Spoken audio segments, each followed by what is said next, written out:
ayikho into ebulala ibudget njengomuntu esifazane ade sawugloss ingqwele nanku uhlofoza wami la wesihlanu bese kuba u25 wama chips amasimba chips ifileke lapha ibudget yami manje yabo kube bengingedwa bezothenga lokhu kwami nje impoko uhlofoza wesihlanu phelile usuku ngoba ngikho ngedwa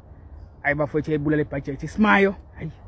siyasithanda sothini bafowethu siyasithanda isimayo ngeke singamayi yabona kodwa yayibulala ibudget lento yabona yazi ngo25 bezothenga ogosilo abangaki inyanga yonke ngize ngithenga nesishebo ngaphezulu kube bengingedwa kodwa ngoba ngikho ngedwa khona lo muntu wesimayo le kufanele manje kukhithizwe ke manje amanandi ayenziwa le nto le mina ngiright la kugosilo wezandla njengengqwele lokhu kunebhusi lapho paye hayi eyibulala le budget ayenziwa le nto leyo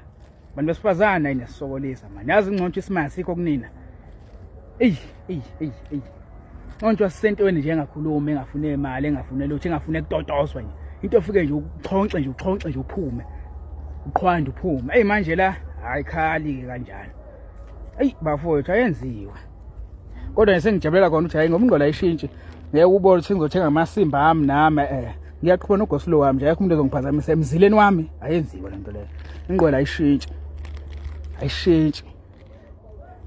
zomuzwa naye mase buye sibiza ngimthela ugosilo ayenziwa lento ngeke ngimele amasimba ka25 ngeke ngimele lento